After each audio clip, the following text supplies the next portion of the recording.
Okay, there we go.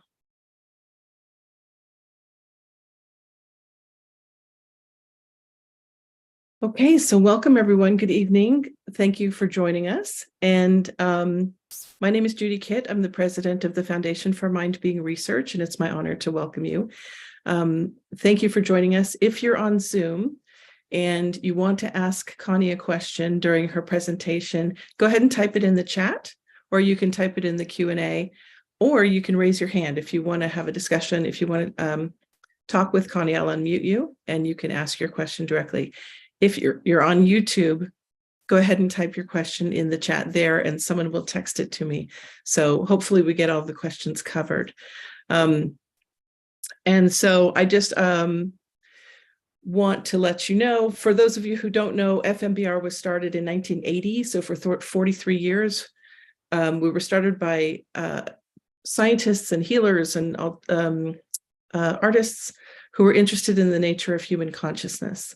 And so for 4 decades now, we've been a forum for people really to discuss the nature of human consciousness, the nature of reality, the evolution of consciousness on this planet, and where science and spirituality meet.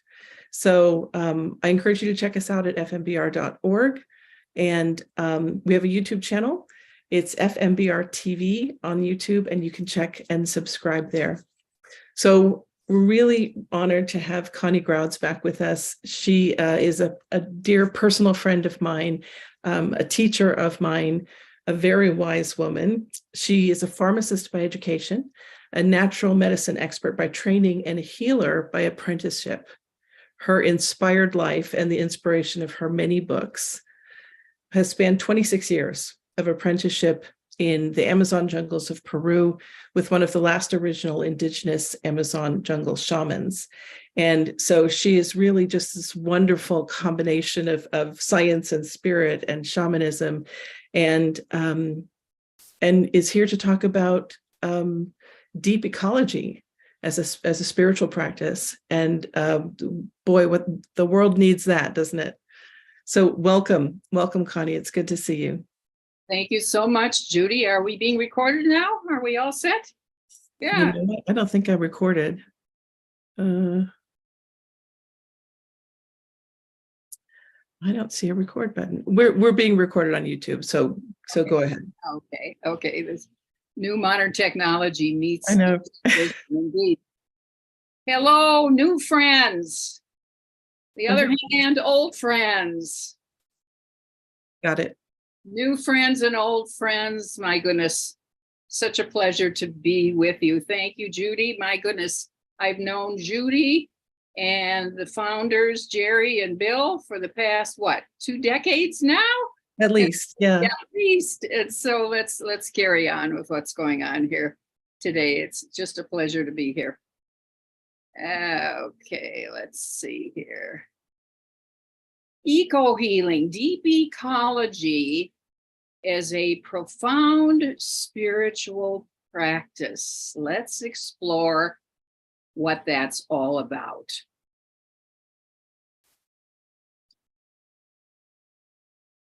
For those of you who don't know who I am, Connie Grauds, Judy introduced me so well, so now you know that I'm the science and the spirit person. My first trip to the Amazon rainforest was 29 years ago. It was a pharmacy continuing education trip. I thought I would never be back, but lo and behold, it captured my spirit, my heart, my soul. And this has been going on for the past 29 years. I took this picture outside of from the plane, looking outside of my window right there. So I want to invite you to the wisdom of the Amazon rainforest and deep ecology as a profound spiritual practice. When we think of the word ecology, the basis for our talk this afternoon is that this is the relationship of things in our environment to each other. The environment itself are kind of nouns. There's trees, there's rivers, there's birds, there's plants. Ecology is a different word than environment. It's a relational word about relationship. As we get started here, and speaking of relationships, here is an absolute bottom line truth. We know that shamans are healers of the sick, right? Okay. But they are also keepers of the forest. Think about that. They have to keep the forest healthy for the medicinal plants. They have to keep the forest healthy for the proper food for the sick people and so for the community so they don't get sick. So it's on and on. It's not only, shamanism itself is not only a healing art, but it is also about relational, speaking of ecology, being the keeper of the forest. Look at those gorgeous 6 feet wide, gigantic Amazon water lilies, huh? Oh, it's just incredible. Now, eco-healing is a contemporary term. It's a term that I use these days in place of the word shamanism, most often here. I keep shamanism as the venerable, ancient, respected term. So not wanting to get involved with cultural appropriation, but cultural appreciation. Eco-healing is the same thing as shamanism. It's a more contemporary term that I use. So out of deep respect, and the lessons that I've learned in 29 years of the jungle, what did I learn? Deep ecology is a profound spiritual practice. We're going to learn why here shortly. Aren't these macaws incredible? No wonder the chiefs put their colorful feathers into their crowns, huh? So I'm the science and spirit lady, as Judy said, and we're going to be talking about the medicine of nature and the magic of nature. So ecology is about the relationship to nature, and we're going to explore both the medicine and the magic of what nature has to offer. And as we sink into this talk here this afternoon, let's just consider how often we use nature words in our speaking, how green consciousness is just a part of who we are naturally. You've said some of these phrases yourself and heard others say them. We grow like weeds in childhood. We blossom as we mature and we go to seed as we age, huh? New ideas are planted into our minds where they germinate, take root, flower, and wither, right? That's the way we talk, everyday language. And what we're doing here is reminding ourselves how deeply wired to nature we naturally are. We leaf through books, we turn over new leaves of our behavior, we collect kernels of wisdom, and we follow decision trees. We get lost in the jungle of details, and sometimes we can't see the forest for the trees. Just think about it. It's already there. In my 26 years of apprenticeship, what did I learn? What did I become? It was the exposing of what's naturally in there anyway, just as we're exploring that for ourselves this afternoon as we take a talk. The heliconia grows in the Amazon like it does in Hawaii, just gorgeous, huh? Yeah. So we're thinking of relational. We're thinking of instinctive connection, biophilia. Philia means to be attracted to something, whereas phobia means a fear of something, right? Philia means we like it, bio, so we like bio. Biophilia is defined as the innate human instinct to connect with nature, which also includes other living beings. And it's more than just a philosophy. Biophilic design supports cognitive function, physical health, psychological well-being. Can you imagine that what we're exploring here is our human instinct to connect more with nature supports our mind, our physical health, and psychological well-being? Wow. How profound is that as we begin to think of it? And I often think of these talks as a sermon. Let's think of it as our Sunday sermon, or let's think of it as our Tuesday afternoon sermon.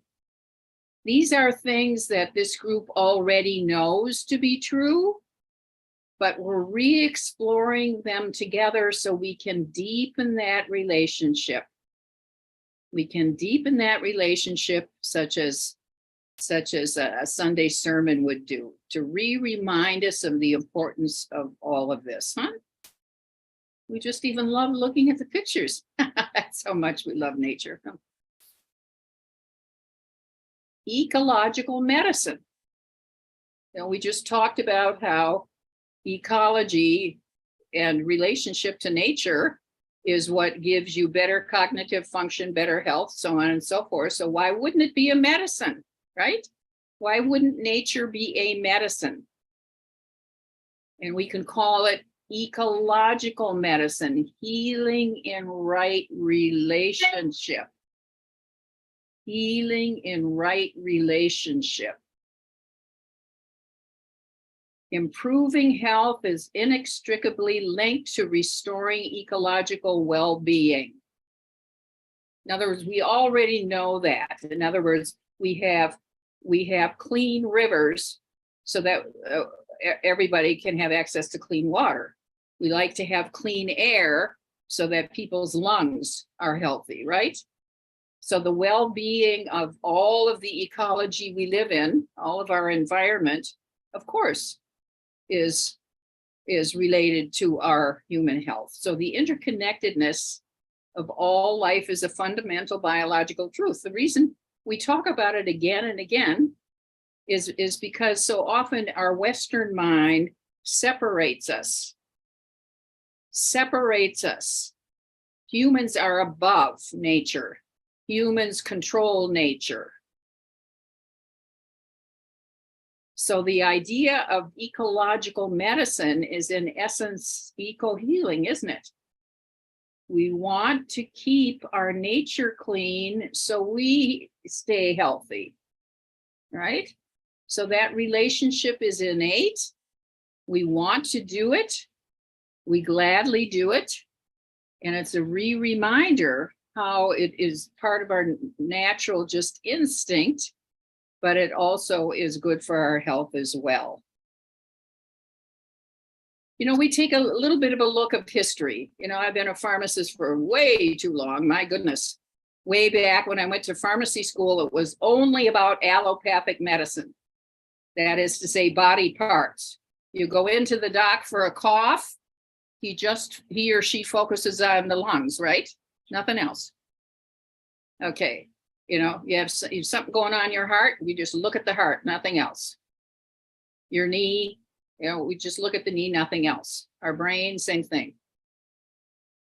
Well, then lo and behold, 35 years ago, the idea of holistic medicine came about. This group knows that, oh my goodness, the incredible idea that the mind and the body are related, like duh, right? Being with the shaman Don Antonio, when he looks at somebody as a patient, he doesn't see body parts. I remember one time, one woman he took a look at, and she was complaining of whatever her medical condition was at the time. And the first thing he said is, you need to quit your job. So before he treated the thing, it was, oh, the part that is wrong in your life, you need to quit your job. So everything has to work together. So we used to have body parts allopathic medicine, 35 or so years ago. We got the idea that, whoa, this could be connected, and it is connected. And so why not ecological medicine? Why not? Meaning right relationship with everything around you. If we need it for our health, we have to consider that, don't we? Wow, nature is stunning, huh? One of the first things the shaman Don Antonio told me, he said, Connie, I was following him with my pen and my notebook, trying to take notes, and he said, put it down. The healing is in the sights and the sounds and the smells. And I'm going, no. It's much more technical than that. It must be hard and complicated. I went to pharmacy school for all of these years to learn this. What do you mean healing is in the sights and the sounds and the smells? And of course, it just, took me a while to figure it all out, right? The healing is in the sights and the sounds and the smells. Pretty wise, right? So as I showed up, in my first day or two of apprenticeship with several notebooks and a couple of pens, and I said, Don Antonio, I'm a straight A student. You can, when will I graduate from a shamanic apprenticeship? I said, you can double the course load. I'm really a quick learner. He slapped his knee. He pointed to the hammock and he said, you in the hammock for 3 days, and I don't want to hear a word from you. Just shut up. Just get into the hammock. What he was trying to say is the healing is in the sights and the sounds and the smells, not in the pen and the notebook. This isn't apprenticeship with the mind. What we're talking about today is apprenticeship with the heart and the spirit and the whole of you. After the 3 days were over, okay, I got my pen and pencil out. Okay, let's move this along. No. He said, I have nothing to teach you. I want you to go out into the jungle and don't come back till the trees talk to you. Goodbye. See what they have to teach you. Bye. I went, what is this? You mean there aren't 10 principles, 12 ways, 5? I was thinking of the Western way we organize our education. Just give it to me didactically. I didn't realize he was trying to change and expose, I should say, rather than change, expose the inner core of who I really truly was. And that's what we're doing here today, too. How many of you heard of forest bathing? I mean, it's been out there for a long time. Yes, everybody has. So even in this short amount of what we've shared today in this talk, now we know that the science of forest bathing is now proving what the shaman knew to be true. Wow. And that's happening in a lot of areas of what we used to call ancient spiritual practices, whether it was India, Africa, the Amazon, wherever. It seemed like it was spiritual practice, and science said stay away, until folks like FMBR, so on and so forth, came around and said, wait a minute, let's look at what science there is. Let's look at the science and the spirit of things. Forest bathing, for those of you who don't know what it is, Dr. Lee of Asia, a physician, found that if you go out into the forest and just simply relate, just bathe, in other words, bathe in the essence of the forest, it boosts your immune system, increases your energy, decreases anxiety, depression, and anger, reduces stress, and brings about a state of relaxation. Science, medicine has shown that to be true. He has an institute now that continues those studies. So once again, ecological medicine. We heal in right relationship. Shamanic medicine, as the shaman said, just lie in the hammock for 3 days because the medicine is in the sights and the sounds and the smells. Look at that shaman be so smart. because it's just simply true. He was always telling me, Don Antonio was always telling me, there is only one disease or dis-ease. The disease or dis-ease of disconnection. Of disconnection. You know, we're not eating right, we're not thinking right, we're not, you know, I'm not talking about if you're in the middle of a car accident, we're not talking about that, but in general, good health. Okay. Dis-ease and disease. It's about disconnection. Ecological medicine is about connecting. Eco-healing is about being a keeper of the forest. In other words, the world around you. Think of how often you might feel depressed, anxious, all those things we talked about that forest bathing has shown to help relieve. You know, after I apprenticed for several years and started my practice in Marin, I would take my clients on a walk through Muir Woods for their appointment. We'd walk through Muir Woods, and you know, he or she would talk and tell me what's going on, and I go, sure, you know. I mean, but the point of the matter is, why not get the boost of, you know, pretty darn big Mother Nature right there? Or if we didn't have time to go that far, I'd go out into the park, find a park bench. Let's just sit there. It's incredible. It's incredible. Even the World Health Organization, the WHO, you know, we've heard a lot about them over these COVID years. When it was established in 1946, their preamble, way back in 1946, when allopathic medicine was still saying it's only your heart, it's only your lungs, the WHO's definition of health in their preamble said, health is not merely the absence of disease or infirmity, it's the state of complete physical, mental, and social well-being. We know that to be true, but do we act as if that's true? Do we act as if that's true? Yeah, those are the questions that we ask each time we listen to a sermon, you know, right? Ego and eco, it's all about the connectivity. This is we talked about 5 minutes ago. You know, we are not on the top of the pyramid. We're not. So the relational balance is what's important. Eco-healing, so then, is a reciprocal and synergistic relationship of nature by mutual exchange. Wow. If you grow a corn stalk, what happens? You get corn for dinner, don't you? If you grow a rose bush, you get beautiful roses to put on your table. If you grow medicinal plants, such as the shaman does, you have medicines for the village. So there's the natural instinct to want to care, whether the plant community gives us food, such as corn, gives us beauty, such as roses, gives us medicinal plants. In other words, the more we take care of it, the more it takes care of us. You know that to be true.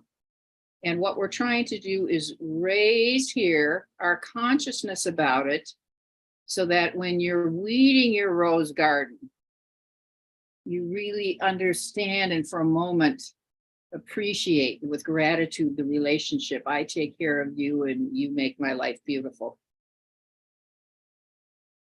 Or thank you, corn plant, or thank you, you know, grow rosemary and, you know, put it in your turkey dinner, you know, well, thank you.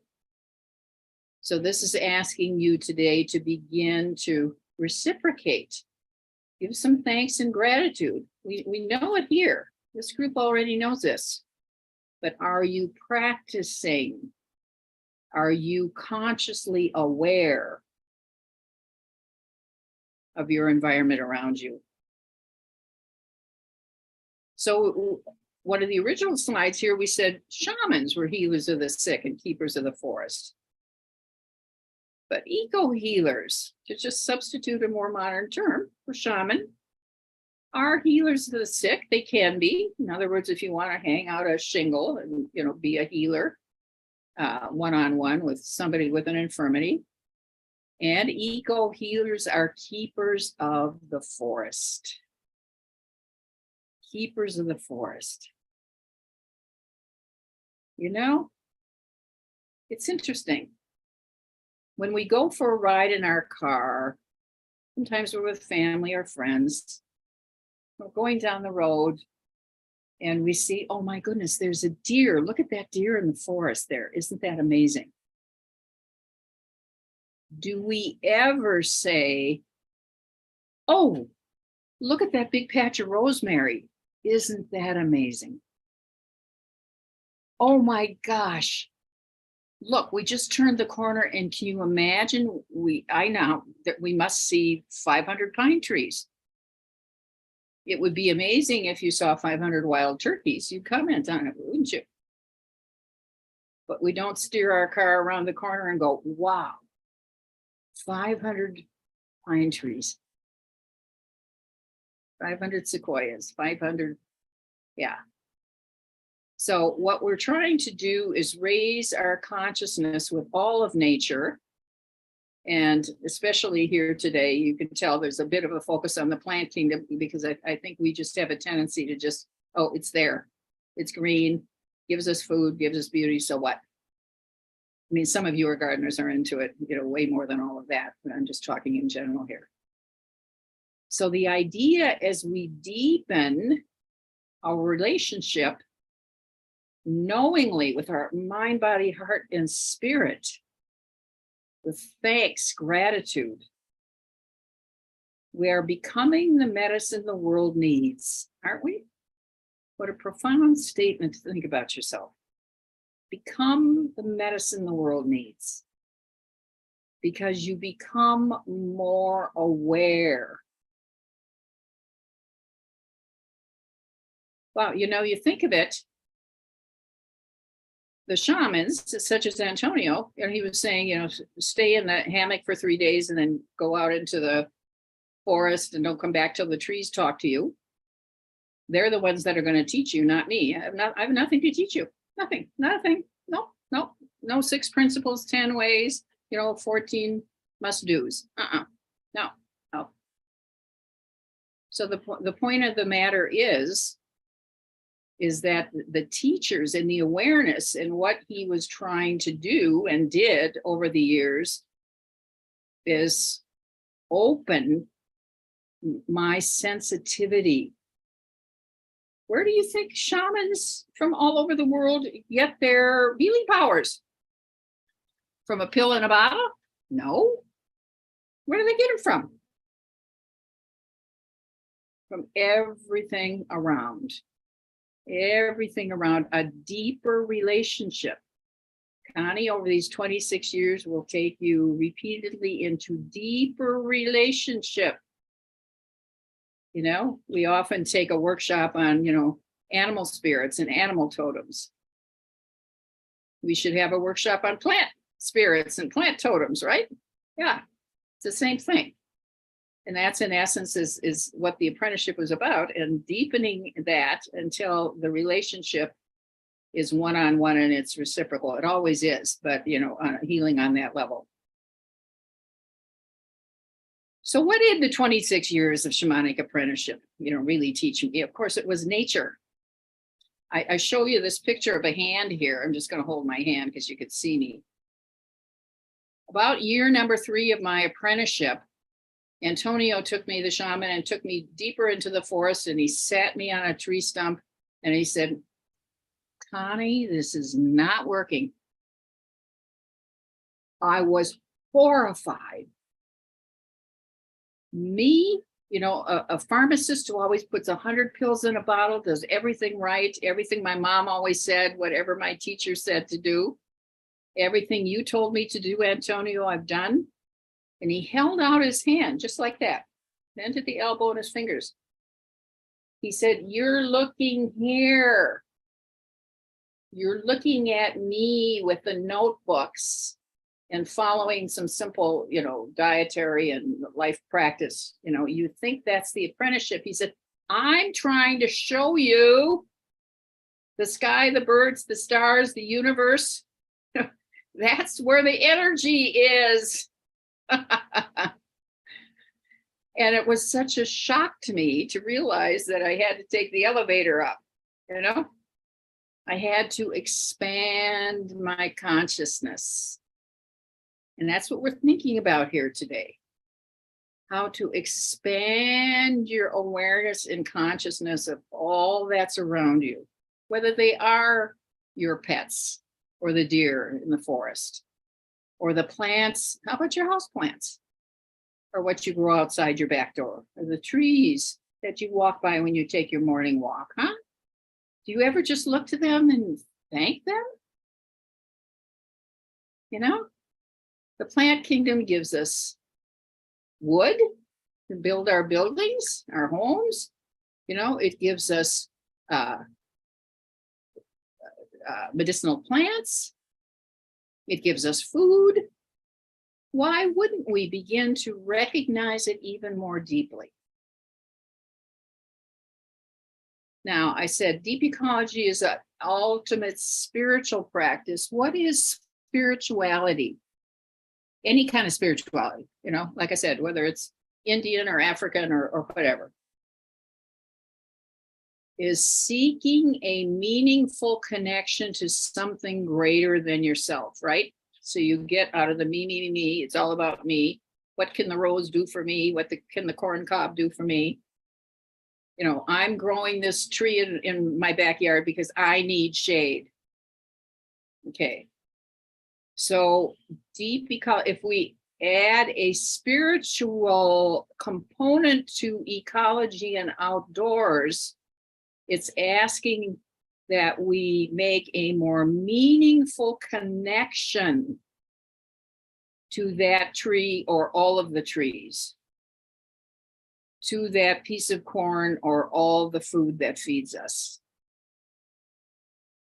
to that rose bush in our backyard, or to all the beautiful plants.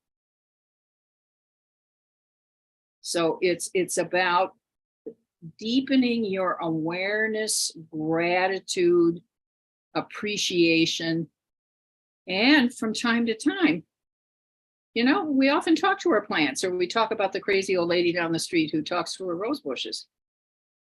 Well, you might ask your rose bush, anything you need from me? You know, anything, I'm listening, you know, and of course you listen with your heart.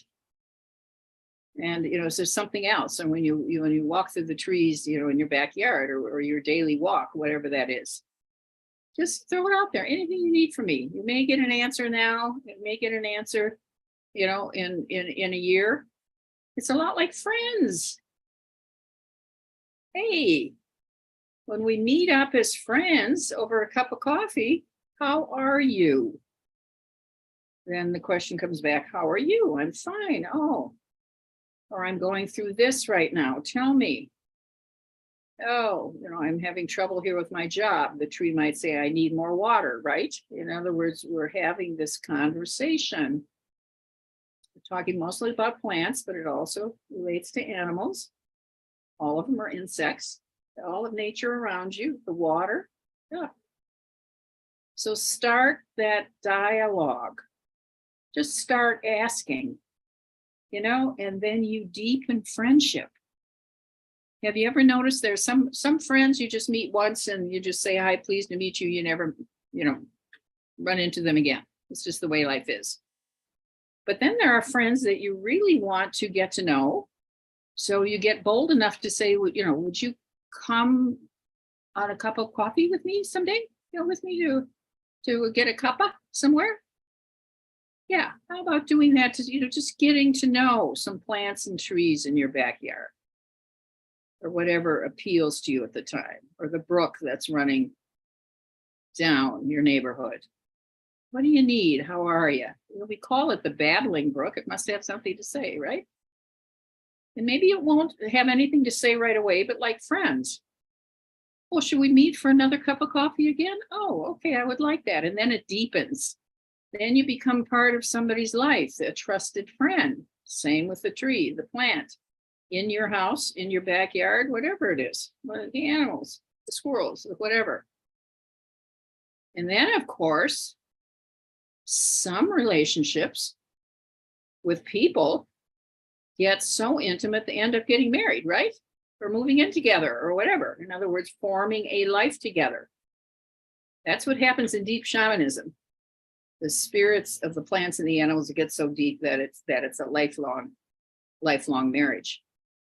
And you're asked to do many things for them, just like you would to a dear friend in a marriage or bonded relationship, huh? So it makes intuitive sense. And the idea today is just making a personal commitment to begin to do this for yourself, because nature heals.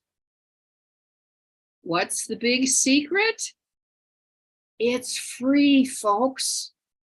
Outside your back door, free. In other words, just like forest bathing showed, if you're anxious or depressed, what? Go sit in your backyard. Just go sit in your backyard.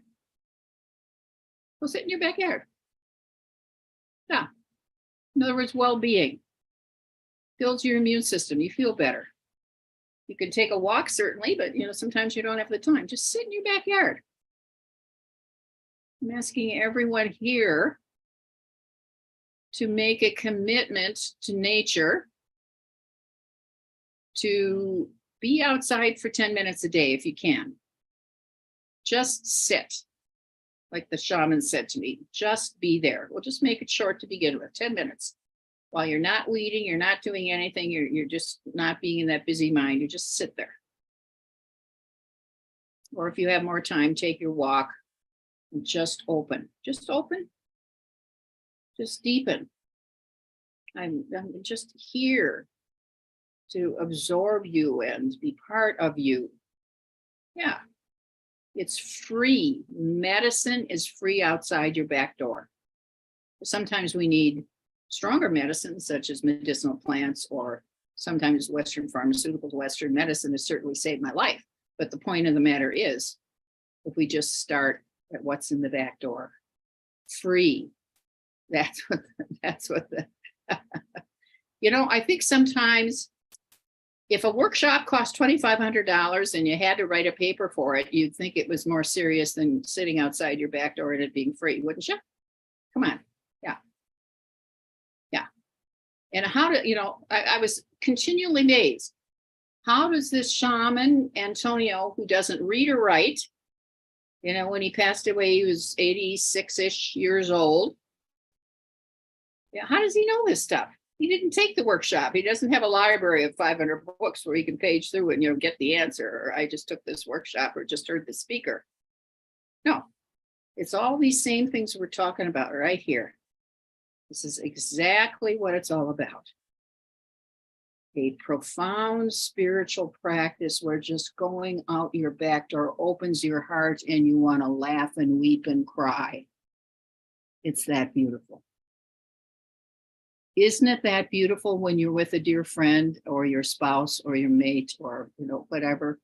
You want to laugh and weep and your heart just opens up. That should be happening. And so we can start just like Antonio did. We have to sit in a hammock for 3 days, but we could just devote in our busy lives 10 minutes a day. If the weather's bad, just sit inside, look out the window, same thing happens. Just see what happens. See what happens. You can lengthen it over time. It's just how it works that way. Now, the interesting thing, remember this is, kind of shamanic principle turned modern. Oh, ecological medicine, all of this, yes. And wow, we have forest bathing. Now everyone wants to get in on it. Cornell University. Look on their website. They have evidence-based benefits of nature. Cornell has partnered with the National Park Service. The National Park Service is even promoting nature heals you. You feel better in body, mind, and spirit. In the bottom where there's a where there's a link there. It's not about the link. It's about the NIH, National Institute of Health. How prestigious is that? Has an evidence-based nature prescription on their website. Free medicine, and everyone's getting on board. So as all things spiritual, we can always deepen our relationship and deepen our spirituality as we grow into it. We started baby steps, whether it's going to the ashram for, an evening talk, or then you go for a 3-day intensive, and then you go for a month long. It's like that. So you just let your heart, body, mind, and spirit tell you that. And speaking of deep nature, wow, the Amazon, the greatest expression of life on earth, FMBR is offering an Amazon trip in October. It's online that you can find out about the information session we're having next week, Thursday, 5 p.m. Come in here and listen or get a copy of the tape. Plenty of time for questions and answers that way too.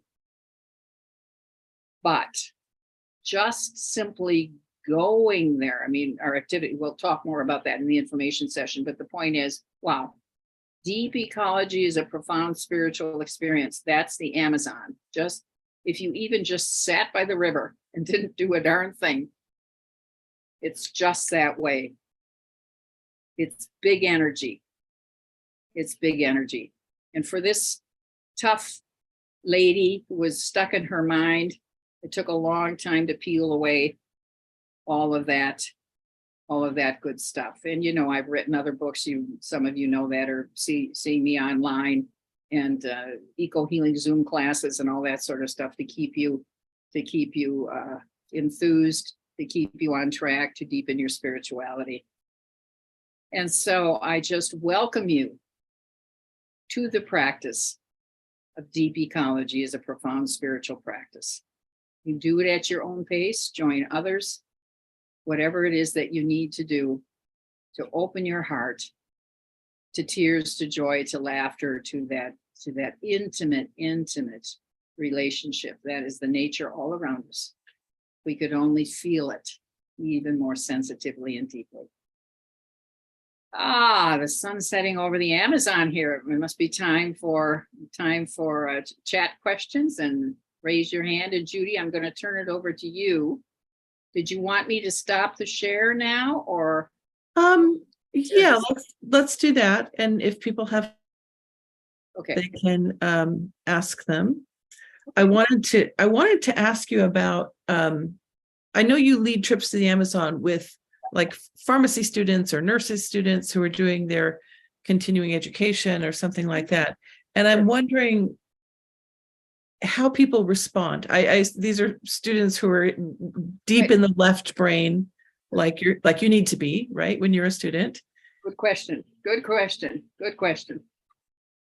So we have these, right? We've got these rational type A pharmacy students, I'm one. All right. And I just got back in March, end of March, with 15 pharmacy students. Also at the same time, there were 15 adult nurses that belong to the American Holistic Nurses Association. So at least they're a little bit, on the mind-body, relationship. But the Amazon has its own teaching. So to answer your question, on that Amazon trip, we do many rituals. The last one is a Copal fire gratitude circle. So after they've been on the river, morning, noon, and night, in the jungle, you're learning from the guides, learning from ourselves, learning from what's required, reading, and just being bathed in nature. At that gratitude, the first 3 pharmacy students, one at a time, that stepped forward to the fire, the Copal, to say what they were grateful for their trip to the Amazon. The first 3 of them, all they could do was cry. They had no words. Here's these young kids from Ohio, never been anywhere, and they end up in the Amazon, and it was so incredibly, wonderfully overwhelming. They weren't crying out of fear. That was just awe, just tears of awe. Then, of course, one by one, they gave, individual gratitudes, but it's an experience of what that was like for the pharmacy students. Just more than one can even possibly explain in their young lives, but certainly life-changing. The nurses, the same thing, one by one, and quintessential talk that answers your question. One of the nurses got up for her turn at the Copal fire there. And she said, look, all of us adult holistic nurses, we've been in, in missionary all over the world. We've been in the Peace Corps. She said, I personally have traveled the whole world. I've been everywhere. And I thought, oh, ho hum, the Amazon. She said, all I've got to say is, I am truly awed. I am truly awed. Then, of course, she gave her individual, gratitude statements, but it is just spirit changing, Absolutely. There's a woman on watching on YouTube, Roberta, who says that she's an art therapist, and she said she's been aware of something she's called #eco angst, right? Because of everything that's happening with the planet and everything, and she gives workshops on this core truth, right? That nature heals, and that we need to be in right relationship with it, and that it touches more deeply than our physical survival, right? That's the point. Yes. That spiritual survival as well. Yes, indeed. That's the point. One of the things, so you talk about, do you ever say, wow, look at that rosemary? I do. Probably a lot of people on this do. My kids think I'm nuts. And because I'm constantly just going, oh, look at that tree. And I speak to them. And one of the things that I think I'm not as good at is this idea of listening, that you talked about in that communication, right? And I actually heard it in my meditation, the word listen. So that's my what I'm working on more. But I love this idea of reciprocity and flow in relationship. It's right. And like that sphere that you showed, it's not top down, right? It just is a beautiful flow. And I think just being aware of that has its own healing properties. There was 2 days ago, I think 2 or 3 days ago, there was an article that came out in the Washington Post on the healing nature of birdsong, why birdsong, how it affects our physiology. And I love that this is mainstream, right? It's maybe we're waking up. Maybe. I've seen several online. I've seen children's cartoons that have an eco message, or the trees that are getting devastated, and then there's the little child savior, the young kid, so it's beginning to be taught on a core developmental level as well. It's not just here, but it's just something you develop. And I love what you said about listening. Some of us in our spiritual practices often expect an answer right away. How come I can't hear? Think of best friends you've been with. Sometimes they don't come up with anything they need to say or tell you other than just enjoying the time together for a long time until there's an issue in their life, or until there's something more deep that they want to share. So it's only us who thinks I'm not spiritual enough unless I'm, hear the God voice or the tree voice or whatever. It may happen that way, but just being open. Yeah, you'll let me know. And, I often say, how about just when you're gardening, how about anybody need anything here? And you know what? I'll continue to do what I'm doing, and you let me know sometime if I'm not. In other words, assume that we're not sinning to the beautiful roses and the herbs that we grow in our back, but just simply saying, you'll let me know, won't you? As we say to a friend, anything you need. Is there anything you need today? No, not today, but I'll let you know. My husband is a gardener, and he raises worms. He keeps worms to make, I guess, because worm castings are really good for the garden. And it was a couple summers ago, I just went to him and I said, I think your worms need water. I think they're drying out. And he said, no, I put some stuff in, but he went out to look, and they did. I never go out there. I'm not I'm not interested. But he said, how did you know? And I flippantly said, oh, they told me. And I was sort of making a joke, but then I thought about it and I thought, how did I know that? How did I know that? They probably told me, right? If you're just listening. I love that idea of being in relationship, Right. And as a spiritual practice, what the point of all this is, as I said several times, not that this group doesn't know this information anyway, but this is just like a Sunday sermon where you take it a little bit more to heart, and you're just going to be a little bit more, shall we say, open or faithful, if you will, to wanting to make sure it's reciprocal, whatever that is. Make sure that you're conscious enough. You don't have to demand anything, Right. But yeah. I'm wondering about people's practices. Because you're in Arizona, we're in the Silicon Valley. We have there's a lot of nature around us, but my backyard's nice. I'm just wondering where do people get their nature fixes from? I know, Oliver, you're up in Washington, which I think is just fantastic. Just go out your front door and Mount Rainier is there, which always takes my breath away.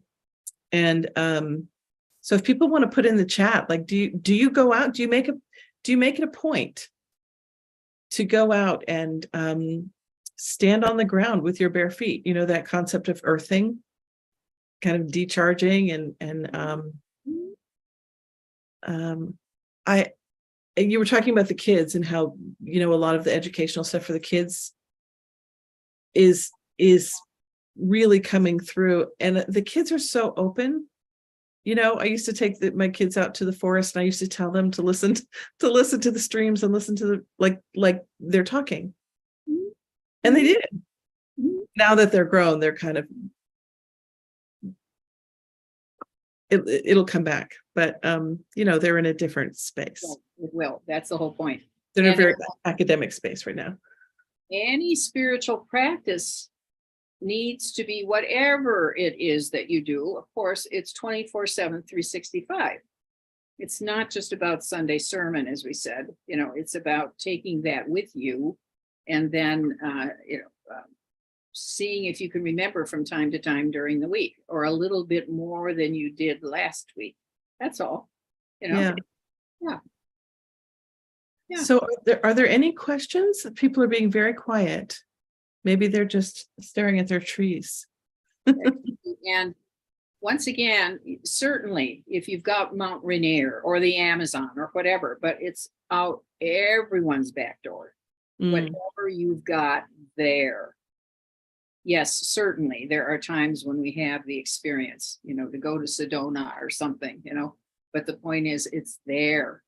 You'd be surprised, at what healing occurs by just looking out your window. If the weather is inclement, or you can't go outside for whatever reason it is, or the lawn mowing guy is out there and it's too noisy, just look out the window. Let me ask you about, you currently live in Arizona. So I'm just thinking, when you go to the Amazon, you were just immersed in greenery and water and lushness, and in the Arizona desert is a whole different, story. Do you feel that same connection? Do you speak with the rocks? Do you speak with the cactuses? Do you have that kind of same feeling? Yeah, well, the backstory would be, yeah, let me tell a backstory and then I'll answer your question as it relates to what I'm going to talk about here. Certainly in the Amazon, and where I was from originally, Minnesota, I was born and raised on a Minnesota lake, and, the foliage and the greatness of the summers in Minnesota and the water right next door. And so the Amazon called to me and ended up there, seemed like a second home to me. And then, I have the opportunity one time many years ago to go to the Andes, to the mountains, right? Oh, what will that be like? So relating it to the desert and so forth here, what do you do when there are rocks? And of course, in the Andean tradition, all the rocks are, you look at them and you see if they have faces of people or birds or whatever. In other words, it's the spirit of the rock. Of the mountains, the Andean shamans call the mountains all have different apus, A-P-U, apus, gods, spirits. This mountain might be masculine. This one might be feminine. So there's a whole relational to, what I'm talking about is there's a tradition of where do they get their power and their energy, from the rocks and so forth. Here in my short stay here so far, what it appears to me to be, or the message for me, is just look out your back door here and you see the backbone of Mother Earth herself, the backbone, just like her spine, the little ripples of the spine.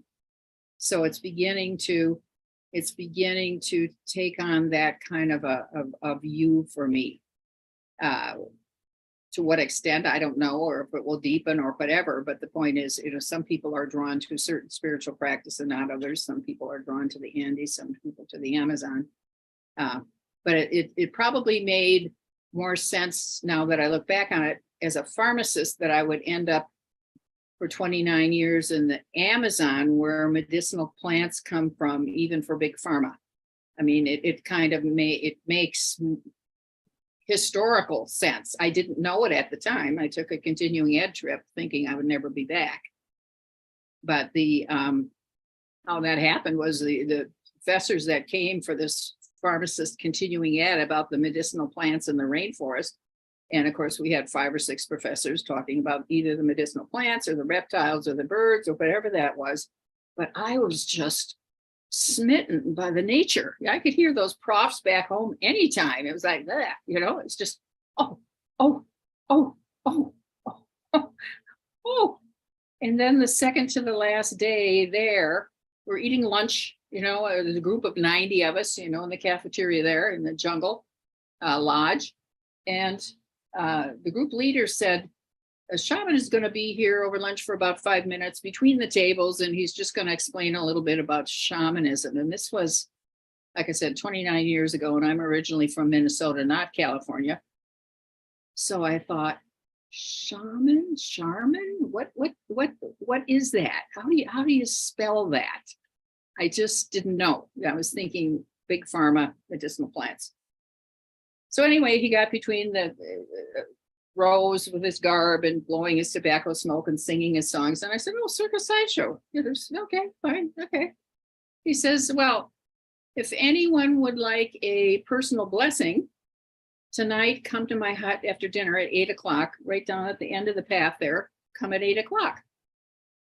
Well, I wanted to get the most bang for my expedition buck, so I was going to the circus sideshow, all right?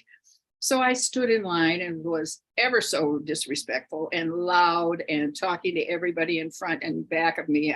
It's a sideshow. But as I got closer to the hut, I could feel something coming out of the hut, some energy or force. And I said to myself, Connie, you better be quiet and get respectful right now, or that force has so much energy, it's going to come and zap you like a scorpion tail. You better just shut up. So I went in, it was my turn finally, sat on a stump, and there was a translator there. And the shaman starts with his tobacco smoke and the songs and so forth, and, kind of going, well, kill yourself, whatever this is. And then after a few minutes, he stopped, shaman stopped and said to the translator, tell Connie she's got a block in her neck. She needs to see a doctor as soon as she gets home to the US. We didn't learn about blocks in pharmacy school. I didn't know what he was talking about. I just gave him a tip and dismissed the whole thing. Okay. I get back home to the United States. I'm a month or so later, 6 weeks later, I'm in lunch cafeteria waiting for a girlfriend. I'm at the table first, and she comes through the door. My hand was like this. I turned to see her coming through the door, and suddenly this golf ball sized tumor pops out from the little, you don't see it in the mirror every day, but it just popped out when I turned my head. Little did I know I had thyroid cancer. So fine, Kaiser took care of that. Western medicine, like I said, saved that part of my life, but I knew I had to go back to the Amazon. How can I get back there and learn about what I termed at the time invisible medicine of the spirit? I didn't know a thing about any of this. So soon after I came back from the original Amazon continuing ed trip, I left Kaiser, left pharmacy, and started the Association of Natural Medicine Pharmacists. I was so taken by the power of the energies of the Amazon. I left conventional pharmacy and started becoming an educator about evidence-based, nutrition, homeopathy, herbs and so forth. And one of the professors who had been on the pharmacy continuing ed trip called me because I had this new association now. He was a botanist for the USDA. And he said, I'm retiring now, and I'm going to leave some retirement money to a nonprofit. And that shaman that was there with us in the pharmacy continuing ed is going to make a medicinal plant garden. Do you have any students as your association of natural pharmacists? Do you have any students that want to spend a month with the shaman digging holes and planting herbs? Me, I want to go for a month.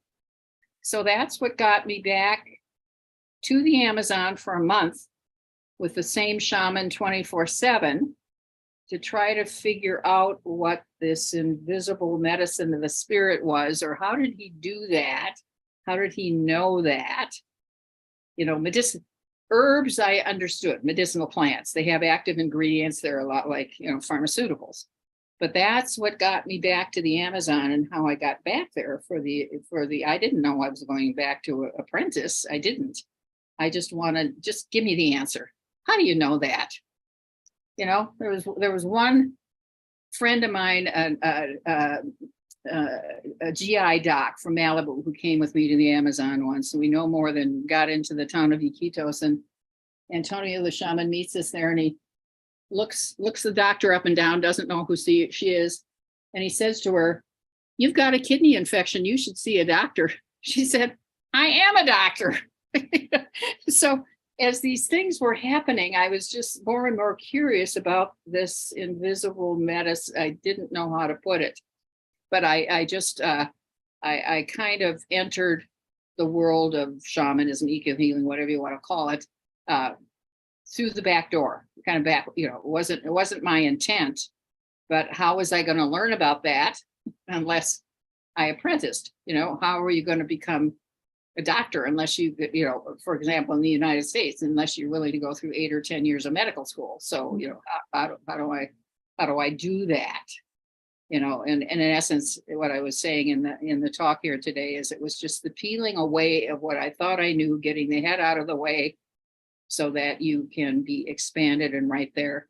Speaking of ecology, it just occurred to me, same topic, turn the page. Do you know that our current Pope some years ago presented to the cardinals that there should be an ecological sin, a sin against ecology? He said, we've got sin against man, you rob somebody or kill somebody or, covet the wife or whatever the commandments are, right? Okay. Or community, you poison the water, you do something, burn the hospital down, whatever, community. But the Pope said we should have ecological sin. I just leave that as a thought, whatever that inspires. Yeah. Yeah. I think, was it Colombia or somewhere in Brazil that had the rights of nature enshrined in their constitution? Oh, I love it.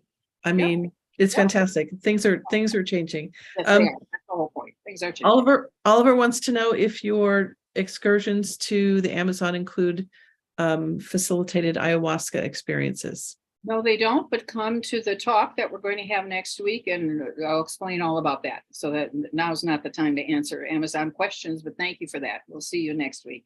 And Linda wants to know when there are some classes on your website that say to be announced starting times. Right.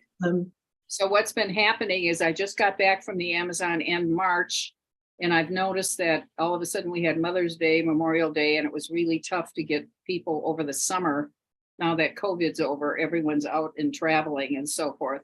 So it may be more towards fallish before things gel, but get on the newsletter list so that you'll be the first to know. I'm just following the flow of what's happening as people just enjoy their freedom. Okay, wonderful. Okay, people on YouTube are saying thank you for this. Magical and transformational.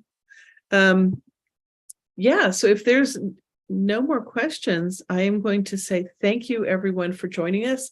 Thank you, Connie, for your wisdom and your facilitating that connection, that and reminding us to get out there and to listen.